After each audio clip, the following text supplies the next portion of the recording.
숙명, 히가시노 게이고, 종장. 묘석 한 면에 노을이 비쳐서 온통 붉게 물들었다.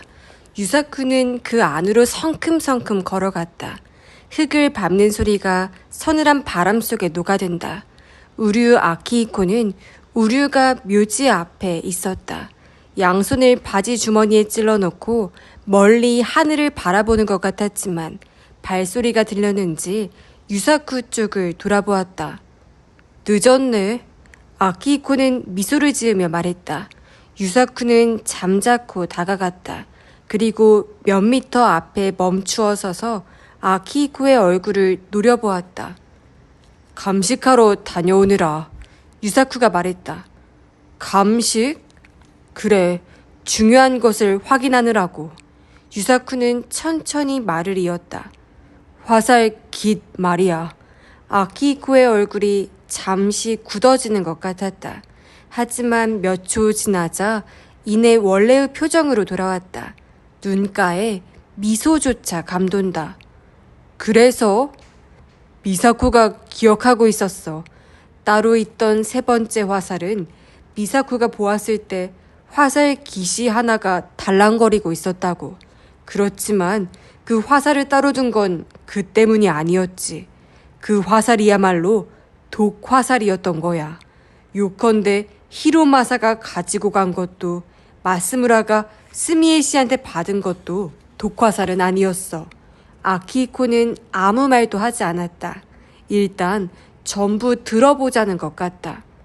그런데 마스무라가 스가이 마사키요에게 쏜 것은 틀림없는 독화살이었지. 어째서 그렇게 된 걸까? 생각할 수 있는 건 하나밖에 없어. 마스무라가 석궁과 화살을 이 묘지 담장 밖에 숨긴 뒤에 다른 누군가가 독화살로 바꿔치게 한 거지. 유사쿠는 심호흡을 했다. 아키히코가 희미하게 끄덕였다. 그 누군가는 마스무라의 계획을 알고 이곳으로 상태를 보러 왔을지도 모르지. 그리고 석궁과 화살을 발견했는데 보니까 독화살이 아니어서 당황했고 일반 화살로 쏘아봐야 죽을 확률은 지극히 낮거든. 그래서 그 인물은 그 화살을 갖고 급히 우류 저택으로 가서 몰래 서재에 들어가 독화살과 바꿔온 거야. 그때 뒷문으로 나가는 걸 미사코가 목격한 거지. 그녀의 이름이 나오는 게 불편한지 이 순간만큼은 아키히코도 눈을 감았다. 화살은 무사히 바꿔치기 했지만 마음에 걸리는 게 있었어. 그동안의 알리바이가 공백이라는 거야. 직장 근처 식당에 전화해서 자기가 돌아갈 무렵에 도착할 만한 식사를 주문했지. 그래서 싫어하는 장어구이까지 메뉴에 넣어야만 했던 거고. 유사쿠는 이어 말했다. 이것이 사건의 진상이야. 그가 말을 마친 뒤에도 아키히코는 한동안 발 밑을 보거나 노을을 보면서 묵묵히 있었다. 과연 하고 한참 만에야 그는 입을 움직였다. 장어구이가 부자연스러웠군. 잘도 기억하고 있었네. 기억하지. 너에 관해서라면 무엇이든. 유사쿠는 대답했다. 아키히코는 휴 하고 숨을 토했다. 기뻐해야 하나 그런 건? 글쎄다. 유사쿠는 어깨를 움츠렸다. 증거는 있냐? 내가 화살을 바꿔치게 했다는? 실제로 사용된 화살을 조사해보면 알지. 좀 전에 감식을 확인하고 왔다. 3개의 화살깃 중에 1개에 접착제를 붙인 흔적이 있었어. 아마도 순간 접착제겠지. 그러냐? 게다가 미사코의 증언이 더해졌으니 확실한 증거겠군. 아키히코가 한숨을 쉬었다. 아니, 미사코는 아무것도 몰라. 이 사실을 아는 건 나뿐이야. 유사쿠가 말했다. 밝히지 않을 거냐? 의미가 없어. 이 정도로는 아마 증거도 되지 않을 거야.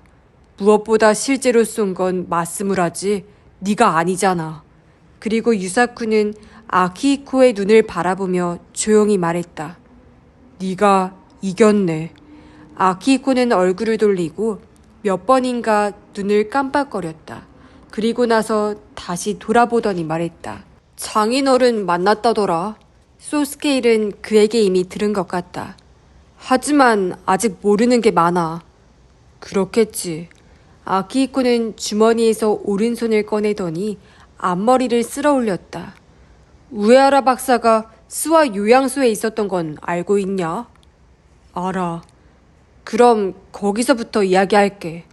아키히코는 주위를 둘러보더니 우류가의 무덤을 둘러싸고 있는 돌 계단에 걸터 앉았다. 뇌의학 연구자였던 우에하라 박사는 스와 요양소 시절 참으로 흥미로운 환자를 만났어. 총알을 맞아 측두부에 부상을 입었지만 일상생활은 거의 문제가 없는 환자였어. 그런데 특수한 소리나 냄새에 극도로 민감하게 반응하는 거야. 그 반응이란 다양해서 황홀한 표정을 보일 때도 있고 쿡쿡 웃을 때도 있었어. 또 심한 발작을 일으키면서 난동을 부릴 때도 있고. 박사는 여러 가지 검사를 해보고 측두부 신경회로에 문제가 있음을 발견했지.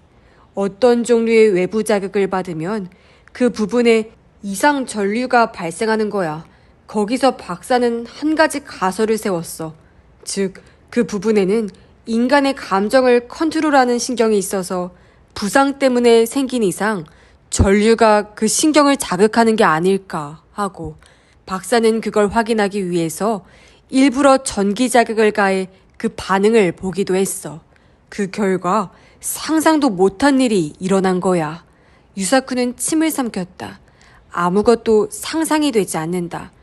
그 환자가 이상해지기 시작했어. 악화된 거냐? 그렇지 않아. 이상해진 건 태도야. 한 번은 환자가 박사한테 좋아한다고 말을 했대. 유사쿠는 소리를 흘렸다. 그 환자는 원래 말수가 적었는데 실험을 하는 동안 수다스러워지더니 급기야는 그런 말을 한 거야. 마지막에는 박사가 시키는 거라면 무슨 명령이든 듣겠다고까지 했다더군. 실험을 마치고 얼마 지나자 평장을 되찾고는 그때까지 일을 잘 기억하지 못하더래. 말할 것까지도 없지만 이 환자는 남성이고 게다가 평범한 취향의 사람이었어. 어째서 그렇게 된 거야? 박사가 자극을 가했던 신경이 감정을 담당하는 것이었던 건 의심할 여지가 없어. 또 이 환자의 경우 어떤 특별한 주파수 소리를 들어도 같은 반응을 보인다는 게 판명됐어.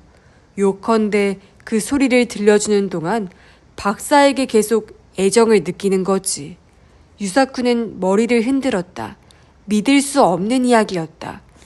이 증세와 실험 내용, 그리고 이걸 응용하면 사람의 감정 조절도 가능하다는 코멘트를 붙여서 박사는 보고서로 정리했어. 그런데 이렇게 획기적인 발견인데도 이 보고서는 거의 빛을 보지 못했어. 전쟁 직후여서 제대로 된 발표의 자리를 갖지 못했던 거야. 우에하라 박사도 자기 병원 재건에 열정을 쏟아야 했고, 그렇게 몇 년이 지났을 무렵 우류공업 대표이사 우류 가지아키, 즉 우리 할아버지가 박사를 찾아갔어.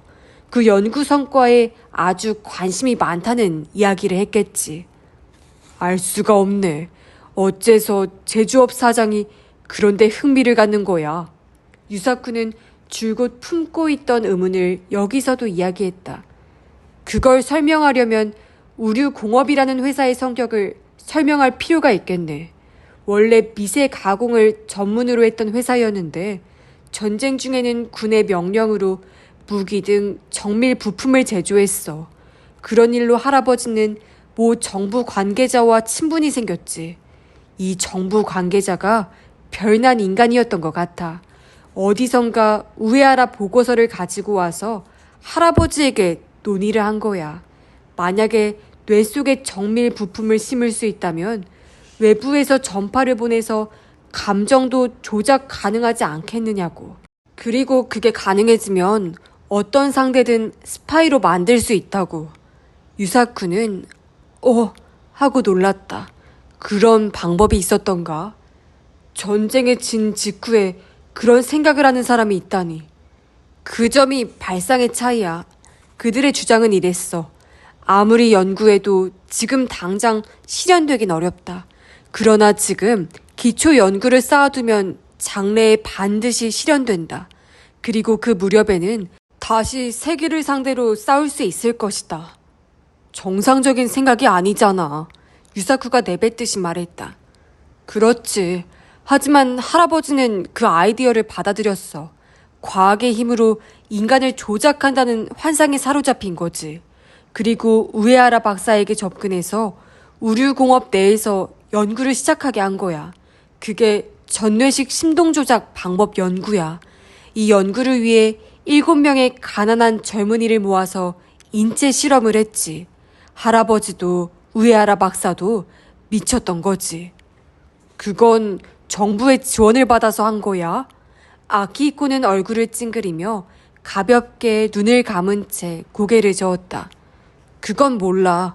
그런 기록도 증거도 남아있질 않아. 형식상으로는 한 기업이 극비리에 실행한 것으로 되어 있어. 그러냐? 그래서 연구는 어떻게 됐어?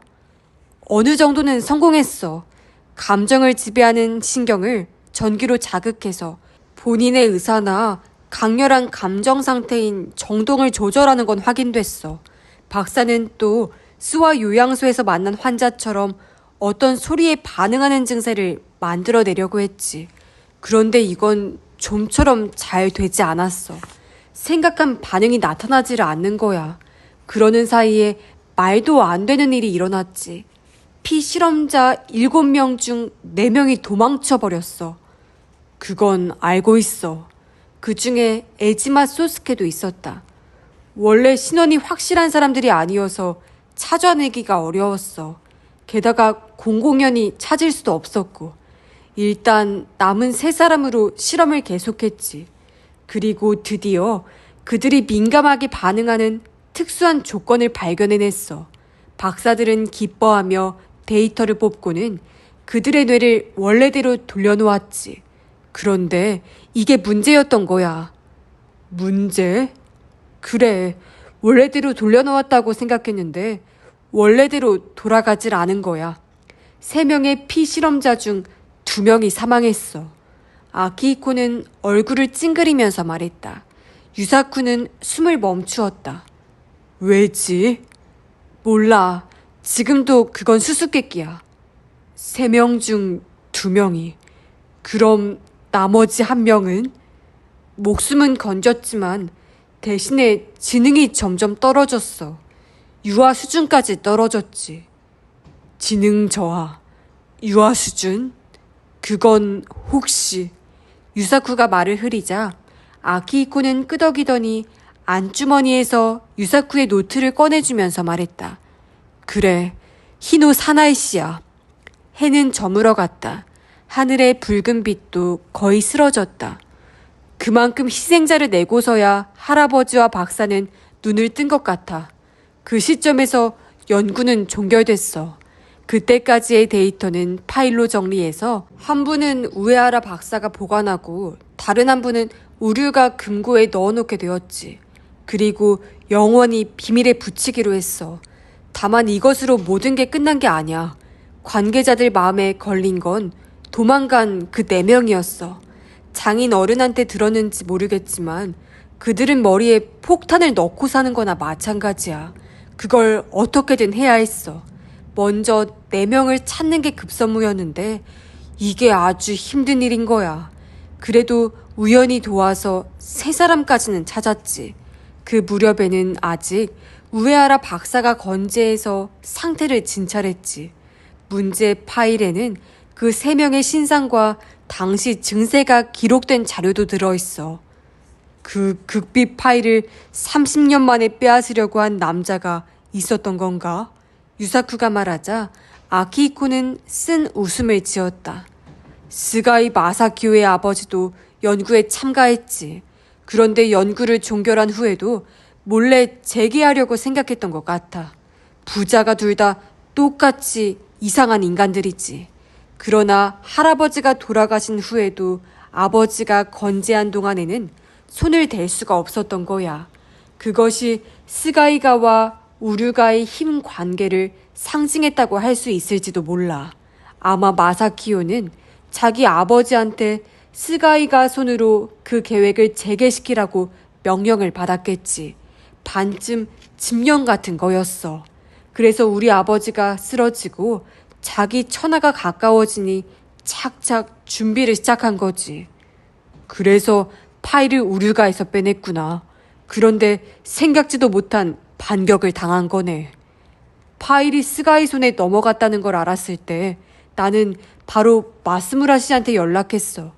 여러 면으로 대책을 강구해야 하니까. 마스무라 씨는 어떤 입장인 사람이야? 유사쿠가 물었다. 계획 당시에는 갓 입사한 기술자였고 실험할 때에는 전기 관계를 담당했어. 실험하는 걸 목격한 몇 안 되는 사람 중 한 명이지. 그의 말에 따르면 그건 도저히 인간이 할 짓이 아니었대. 피실험자들의 모습이 점점 바뀌는 것을 볼 때마다 도망치고 싶었다더군. 그랬던 만큼 사망자가 나왔을 때의 충격은 장난이 아니었던 모양이야. 노이로제에 걸려서 한동안 재기 불능이었다고 하니까. 지금도 그 실험에 참여했던 걸 후회하고 있어. 아직 젊은 청년이라면 그게 당연한 반응이라고 유사쿠는 생각했다. 아까 아키히코도 말했지만 우에하라나 우류 가즈아키가 미쳤던 것이다. 스가이를 죽이겠다고 말을 꺼낸 건 어느 쪽이냐? 유사쿠가 물었다. 어느 쪽도 말하지 않았어. 두 사람 사이에 그런 얘기는 나오지 않았어. 아키히코는 단호히 부정했다. 다만 두 사람 다 같은 생각을 한 것 같아. 그럼 공모한 건 아닌 거냐? 공모한 건 마스무라 씨와 스미에 씨 같더군. 스미에 씨도 우류가의 비밀을 마스무라 씨한테 들어서 얼마나 중대한 일인지 이해했을 거야. 되도록 그 사람을 끌어들이고 싶지 않았겠지만 아키히코는 원통한 듯이 미간을 찡그렸다. 넌 어떻게 할 생각이었냐? 역시 스가이를 죽일 생각이었냐? 물론 그렇지. 그 인간에게만은 그 파일을 건넬 수 없었어. 보여줘도 안 됐어. 그 광기 같은 연구를 두 번이나 되풀이하게 할 수는 없었던 거구나. 그것도 있지. 그렇지만 그 이상으로 지금도 살아있는 세 명의 희생자를 스가이에게 알리지 않는 게 중요했어. 스가이가 그들을 알면 접촉할 게 틀림없으니까. 우리는 그 세 사람의 생활을 보호할 의무가 있었어. 한 사람은 너희 장인이시지. 그뿐만이 아니야. 그들 중 한 사람은 현재 정계에서 힘있는 사람이 되었어. 그런 사람 뇌에 감정 조작 회로가 심긴 채로 있다는 걸 스가이가 알면 어떤 행동을 할지도 몰라. 정계? 유사쿠는 에지마 소스케의 이야기를 떠올렸다. 도망을 이끌었던 리더의 이름이 아마 시도였지. 현재 모 정당의 참모로 유명한 인물이 같은 성이지 않은가. 유사쿠가 눈치챈 것을 알아차렸는지 낮은 목소리로 말했다. 그건 극비야. 너니까 이야기하는 거야. 알아. 어쨌든 그런 이유로 죽이기로 한 거구나. 그것밖에는 해결 방법이 없었으니까. 역시 석궁으로? 유사쿠가 말하자 아키히코는 웃음을 터뜨렸다. 설마 그럴 리는 없지. 난 권총을 쓸 생각이었어. 권총? 아버지 유품 중에 하나야. 이 총의 존재는 아무도 몰라. 흉기로 최적이라고 생각했어. 그래서 범행 현장을 사전 답사하러 여기에 왔던 거야. 그리고 석궁과 화살이 숨겨져 있는 걸 발견했지. 아마 마스무라 씨일 거라고 생각했지만 누군가가 실행해준다면 그건 그것대로 괜찮았어. 그런데 화살이 독화살이 아닌 걸 알았을 때는 당황스럽더군. 그 다음은 네 추리대로다.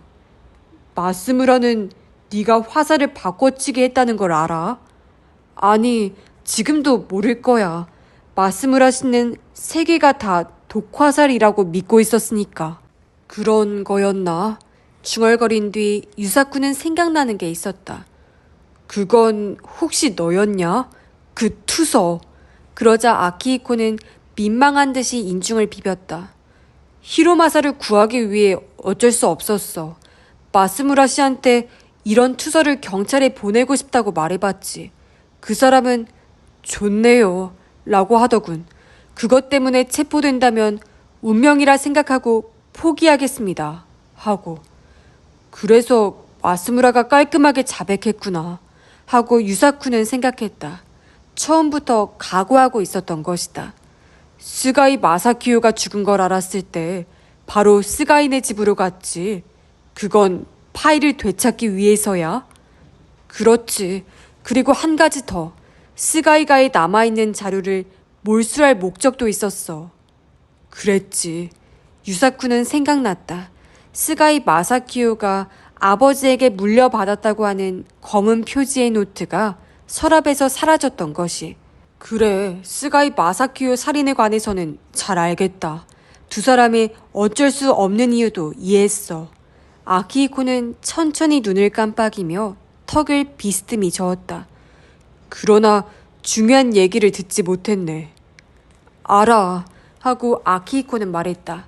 사나이 씨 이야기지. 할아버지가 돌아가시고 대표이사로 오른 사람은 스가이 마사키요의 아버지인 다다키요였어. 그 인간은 예의 그 계획을 자기 손으로 부활시키려고 했어. 그렇지만 연구 데이터가 없었어. 그래서 놈이 눈독 들인 것이 유일하게 살아남은 사나이 씨였어. 학자를 고용해서 그녀의 뇌를 조사하게 하면 다양한 노하우를 파악할 수 있을 거라고 생각했지. 그럼 그날 밤 사나이 씨는 스가이 일행한테 끌려나갈 뻔한 거야? 그런 것 같아.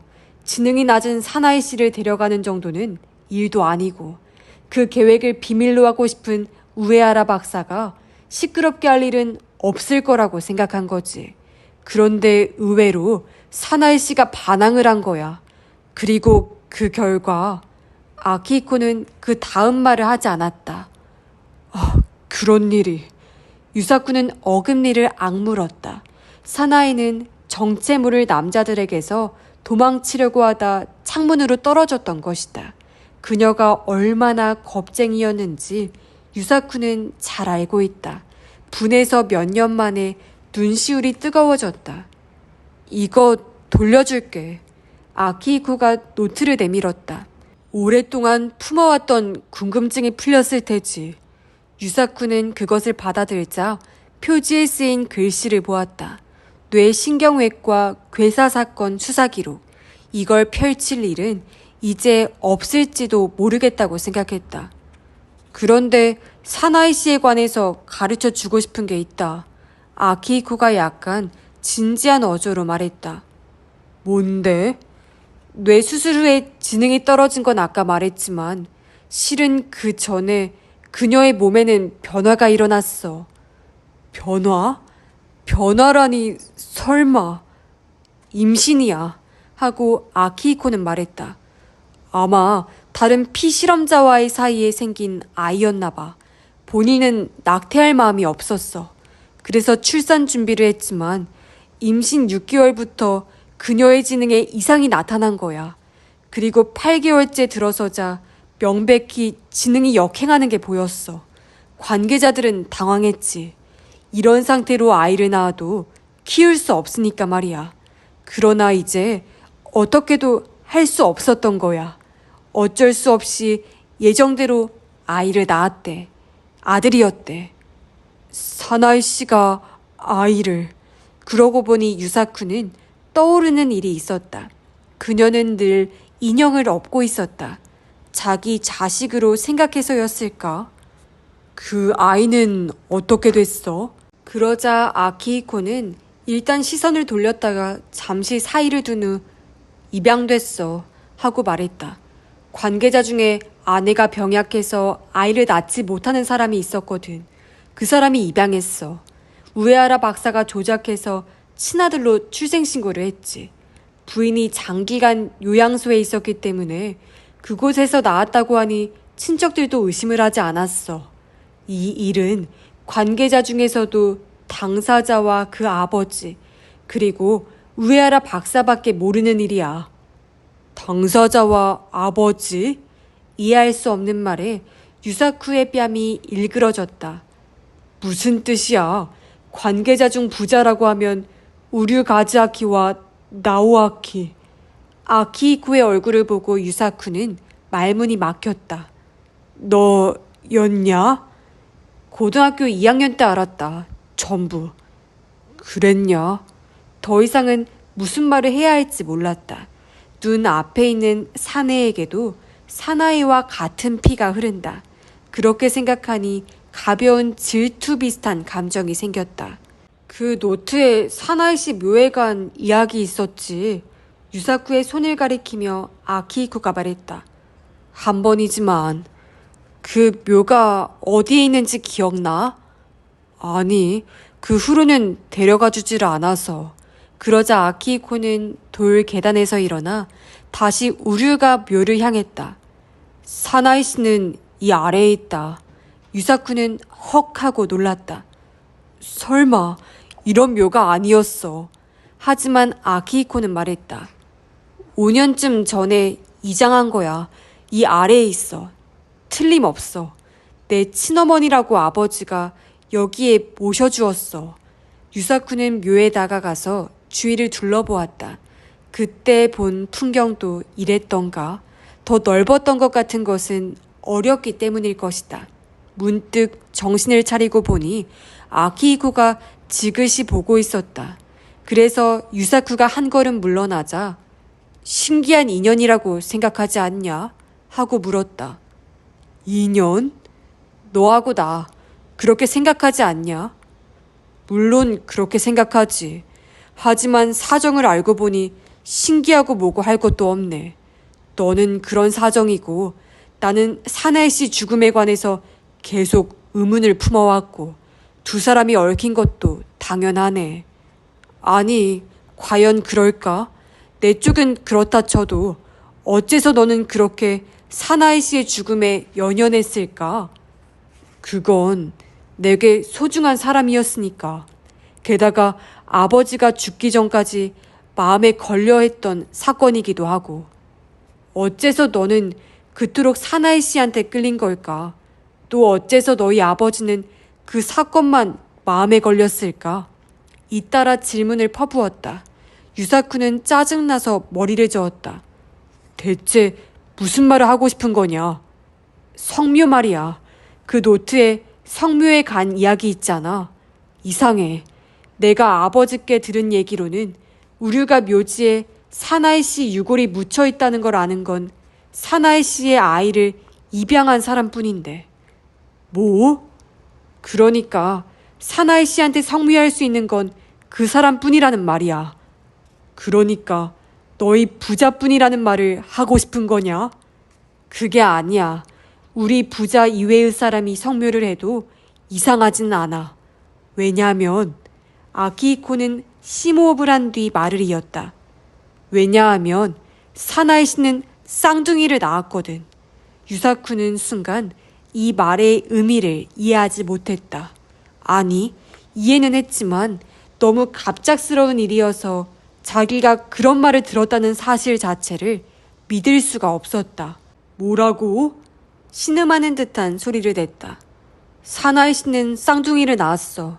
한 명은 우류 나오아키가, 다른 한 명은 마찬가지로 아내가 불임인 부부가 입양했지. 이쪽도 우에하라 박사가 조작해서 친자식으로 출생신고가 됐다. 두 사람은 이란성 쌍둥이여서 다른 쌍둥이들처럼 똑같이 생기진 않았어. 아키히코의 말이 유사쿠의 귀를 지나갔다. 유사쿠는 발 밑에 구멍이 뻥 뚫린 기분을 맛보았다. 뭐라는 거야? 그는 다시 한번 말했다. 거기에 아키히코는 아무 말도 하지 않고 그저 몇 번이고 고개를 주걱거렸다. 한참을 침묵했다. 바람이 발 밑으로 지나갔다. 이야기는 맞아떨어진다. 그토록 사나이 사건을 쫓아다니던 고지가 우류 나오아키가 방문한 뒤 바로 수사를 포기했다. 그때 고지는 사나이가 유사쿠의 생모라는 걸 가르쳐 준 것이다. 그리고 아마 아무것도 묻지 않고 수사를 종결하기 바란다고 부탁받았을 것이다. 유사쿠는 아키히코의 얼굴을 보았다. 아키히코도 유사쿠를 보고 있었다. 그랬구나. 그래서 유사쿠는 처음 만났을 때부터 알고 있었다. 어째서 이 녀석을 좋아할 수 없었는지, 어째서 이유 없이 싫었는지 닮았기 때문이다. 자신도 그렇게 생각했다. 이 녀석과 많이 닮았다. 하지만 그걸 인정하고 싶지 않았다. 자기가 누군가를 닮았다거나 누가 자기를 닮았다는 것은 참을 수 없었다. 친구 중에서도 두 사람이 닮았다고 하는 아이가 있었다. 그때마다 유사쿠는 심하게 화를 냈다. 그래서 이윽고 아무도 그런 말을 하지 않게 되었다. 고등학교 2학년 때 나한테 형제가 있다는 건 알았다. 그렇지만 그게 누군지는 가르쳐 주지 않았어. 설마 너였을 줄이야. 재수 없었냐? 아니, 납득이 가는 선이었어. 아키히코는 묘한 표현을 했다. 너를 처음 만났을 때 뭔가 느낀 게 있는 건 사실이야. 그래봐야 질투가 대부분이지만 나이는 같은데 하는 짓은 완전히 달랐어. 너한테는 자유분방함과 모두가 좋아하는 분위기가 있었지. 그런 너한테는 풍요로움이 있었잖냐. 유사쿠가 말하자 아키히코의 얼굴에서 순간 웃음이 가셨다. 고개를 숙이고 있더니 다시 미소를 지으며 얼굴을 들었다. 금전적으로 풍요로운 집에 입양되는 편이 좋았을까? 난 그렇다고 생각해. 자기가 태어나고 자란 환경을 떠올리며 유사쿠는 말했다. 그 집 자식으로 자란 것에 불만이 있는 건 아니었지만. 아버지는 누군지 알고 있냐? 유사쿠가 물어보았다. 알지만 행방은 몰라. 도망친 마지막 한 사람이야. 아키히코는 대답했다. 어떤 사람인데? 아키히코는 조금 망설이듯 사이를 두었다가 중국인 고아야 라고 했다. 중국인. 유사쿠는 자신의 손바닥을 보았다. 여기에 이국의 피가 흐르다니. 그러고 보니 사나이가 이국의 노래를 불렀던 것 같다. 모든 사정을 이야기해 준 뒤 아버지가 그러셨어. 우류가 사람은 모든 면에서 속죄를 해야 한다고. 당신 다음에는 미안하지만 내가 뒤를 이어주면 좋겠다고. 그러기 위해 어릴 때부터 여러 가지 영재 교육을 시킨 거라고. 그래서 나는 말했지. 그렇다면 내 방식대로 하겠다. 뇌의학의 길로 나가서 희생된 사람들을 원래대로 돌려놓겠다고. 최종적으로는 중국에 가서 친아버지를 찾아서 내 손으로 고쳐주고 싶었다. 그래서 의학을. 또 한 가지 수수께끼가 풀렸다. 이 녀석이 의사가 된 것은 역시 허세나 객기가 아니었다. 그렇지만 이상하지 않냐? 너는 희생자 쪽 사람이잖아. 그런 네가 속죄를 해야 하다니. 유사쿠가 말하자 아키히코는 뭔가 눈부신 것이라도 보듯이 눈을 가늘게 떴다. 내게 어떤 피가 흐르는지는 관계없어. 중요한 건 내게 어떤 숙명이 주어졌는가야. 숙명. 그 말은 유사쿠의 머릿속 저 밑에서 울렸다. 동시에 조금 전 우류가에 입양된 아키히코를 질투한 것을 부끄러워했다. 그 숙명을 위해 아이다움을 잃고 인생의 대부분을 희생해야 하는 처지를 어떻게 부러워할 수 있을까? 잘 알았어. 유사쿠는 중얼거렸다. 역시 내가 졌다. 넌 이길 수가 없구나. 그러자 아키히코가 웃으면서 손을 저었다. 그렇지 않아. 미사쿠가 있잖아. 미사코에 관해서는 나의 완패야. 미사코라. 미사코의 얼굴이 떠올랐다. 그건 10여 년 전 그녀의 모습이었다. 미사코와 결혼한 것도 속죄의 일환이냐? 문득 생각나서 물어보았다. 아키히코는 약간 심각한 표정이 되었다. 만난 계기는 그랬지. 아버지가 해온 것처럼 피해자들에게 보상하겠다는 마음으로 미사코를 만났어. 하지만 아키히코는 고개를 저었다. 속죄나 동정으로 결혼한 건 아니야. 그런 식으로 그녀의 인생을 일그러뜨릴 권리는 내게 없는걸. 하지만 미사코는 괴로워하고 있어. 너를 알고 싶은데 그걸 거부하기 때문에 마음을 열어주지 않고 방문도 열쇠로 잠그고. 미사코를 거부할 마음은 전혀 없었어. 그렇게 말하고 희미하게 웃는 아키히코의 눈에는 깊은 외로움이 서려 있었다. 솔직히 더 잘 지낼 수 있을 거라 믿었어. 우류가 비밀 같은 건 조금도 눈치채지 못하게 하고 그녀를 행복하게 할 수 있을 줄 알았어. 너도 못하는 게 있었냐? 유사쿠가 말하자 아키히코는 고뇌에 찬 미소를 지었다. 미사코에게 마음을 열고 싶었어. 간절히 그러길 바랐지. 같이 있는 시간이 길어질수록 그런 마음이 더 커져갔어. 그렇지만 만약 그렇게 되면 비밀을 계속 지킬 수 있을지 난 자신이 없었어. 다 이야기하고 후련하게 지내고 싶지 않을까 두려웠지. 방문을 열쇠로 잠그는 것은 미사코가 들어올까 봐서가 아니라 내가 미사코에게로 도망치는 걸 막기 위해서였어. 마음의 열쇠인가? 그런데 감성이 예민한 미사코는 그런 부자연스러움을 바로 알아차린 것 같아. 나로선 완전히 체념했지. 앞으로도 뒤로도 갈 수가 없었어. 그렇게 말하고 아키히코는 실제로 두 손을 낮게 들었다. 그래, 어떡할 거야? 이제 앞으로든 뒤로든 가지 않으면 안 되잖아. 유사쿠가 물었다. 아키히코는 잠시 눈을 내리떴다가 다시 유사쿠를 똑바로 보더니 말했다. 이제는 숨길 수 있는 상황이 아니지. 유사쿠는 끄덕였다. 동감이었다. 천천히 시간을 들여 설명할 생각이야. 아키히코가 덧붙였다. 그게 좋겠네. 유사쿠는 좀 전에 만난 미사코를 떠올렸다. 그녀가 우류가로 돌아간 것은 아키히코의 결의를 느껴서일 것이다. 어딘가 빛이 나 보이는 것도 그 때문이다. 그리고 유사쿠는 두 번 다시 그녀의 마음이 자기한테 향하는 일은 없을 거라고 생각했다. 완패다. 유사쿠는 중얼거렸다. 응? 아키히코가 물어서 아무것도 아니야 하고 고개를 저었다. 유사쿠는 멀리로 시선을 보냈다. 해가 완전히 저물었네. 주위는 어둠에 감싸여 있었다. 유사쿠는 양팔을 활짝 펴더니 그럼 슬슬 가볼까? 하고 말했다. 아키히코도 끄덕였다. 조금 걷다가 유사쿠는 멈춰 섰다. 그리고 돌아보았다. 마지막으로 한 가지 물어봐도 되냐? 뭔데? 누가 먼저 태어났냐? 그러자 어둠 속에서 아키히코가 조그맣게 웃더니 너 하고 조금 장난스러운 목소리로 대답했다.